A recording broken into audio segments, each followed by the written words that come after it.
My father, Larry Berk, fought a battle with ALS, also known as Lou Gehrig's disease, until October 29th, 2006.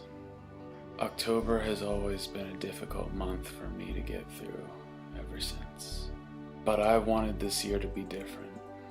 Throughout the month of October, I'm going to be creating audiobook-like weekly videos of the poetry book he made, Charley Poems. Please join me in honoring my father this month. Thank you.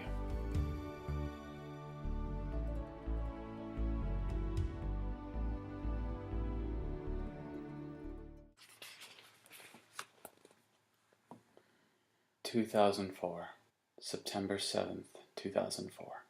Keith Jarrett's concert at Colne fills the hotel room in which Charley sits alone. One story above the Paris sidewalk, he's meditating. For days he's done nothing but walk the streets, watching his mind dance the standard steps, letting them all do their thing, and go, stopping frequently to watch what comes when light falls on the things of this world. September 9th, 2004. Charley having breakfast at an outdoor cafe, reading Rilke's French poems, stops at this from The Roses. If we refuse to live, if we renounce what was and what may happen still, we never think enough of this tenacious friend who's next to us, at work on miracles. He swallows hard, tears in his eyes.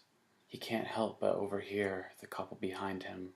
"So why don't you go out and find someone new?" he said. "I can't," she said. She didn't say she didn't want to. September 16th, 2004. Charley broke down, took a one-room place across the street from Giacometti's studio. Yesterday, in a fit of nostalgia, he visited a dozen of the streets Utrillo painted to last. Charley found an image he's been approaching for years, a secret door, and his view has relaxed, enlarged. He's not the same. Doesn't matter what it looks like to others, or her. September 18th, 2004. Looking through an old window at the rain, Charley sees himself as a boy at his desk, drawing endless variations of a man's head, then blindly sending his left hand into the crowded top left drawer, and an object, a special stone or marble, slowly excites a reverie. And now he stands in a room in Paris, looking at the rain, mind out on the street, sees the truck when it's already too late. Hours later, he's still standing. The rain has stopped. The air has lightened and now carries the clean bite of fall. It's a new year. He's a new man in another country, and he doesn't speak the language. He's been flattened, blown away onto the patient ground of art that saves. And there he goes down the steps, a small stone warming in his hand. September 27th, 2004. The path of yoga, turning away from self, is impossible. You have to do it anyway. Charley does without, visits landmarks and galleries where no translation is needed. He's quiet all day.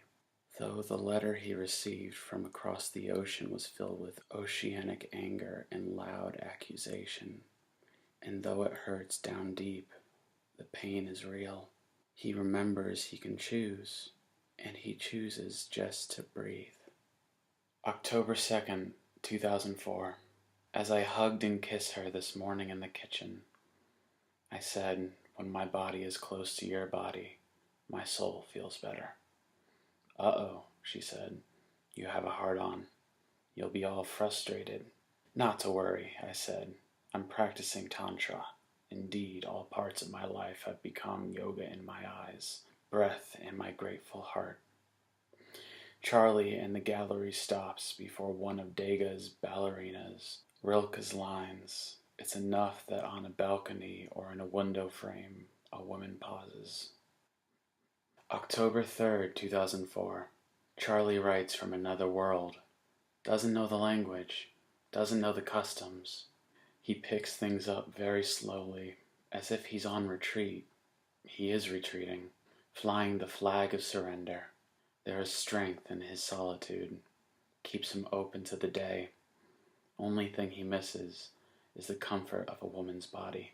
And so he stands before Rodin's women during the daytime hours, then walks to see dancers inspire the Paris night with the presence of a dream. A woman, a witness, she intercedes on his behalf and saves him. November 9th, 2004. Dipping into Rilke's letters, Charley stopped at his praise of Proust. Wealth of discovery crammed through the pages. Charley took down the first volume, but he couldn't stay away from the Paris sidewalks, especially on this bright fall afternoon. As he walked, he scanned the dark windows, lining the street with possibility. He saw a woman at a high window, and he saw her breasts were bare. As they made eye contact, she touched them. Charley crossed the street, rang all the third-floor bells until the buzzer sounded, opened the door and up the steps 3 at a time. He entered the hallway and a door opened. She was naked and she took his hand. When he left it was dusk, world dissolved in gratitude. Not a word. November 24th, 2004. Charley walked in the clothes he slept in to the great cathedral early in the morning. He stood in the aisle alone in the charged light. In the space at the end of an in-breath, he bowed to the shift in his heart. As the out-breath ended, he felt himself finally changed, peaceful, surprised with possibility. He walked to the shore and met the gaze of his beloved. November 28th, 2004. It's pouring in Paris, and Charley's in a chair in a dark room with the black light on. Walls are covered with ego and craving. He stopped turning around to be surprised by new light. He sits with eyes closed and body relaxed. The hours pass easily. It stays dark all day. At dusk he gets up and stretches. The pain moves inside him, certain as the night, and lights come on outside. His mind is a sky unmoved by all the inward thrashing, the useless scenarios. Charley hits the street. December 18th, 2004. It's a cold morning in Paris. Charley stands shivering by the river. Austerities become him. Lost as he is, he's present at the edge of the water. Takes in images like warm food. Exhales gratitude. Inhales icy color. Recalls a warming smile. Lovers walk fast on the other bank. Charley heads for home. Invisible man opens the door, turns on soft music, sits down in the dark, useless, content. December 28th, 2004. Full moon in the morning sky. Charley needs a coat. After breakfast in his room, he walks to the second-hand store, finds a perfect black leather jacket, fits him just right. He catches the reflection of the salesgirl's eye as he checks his look in the mirror.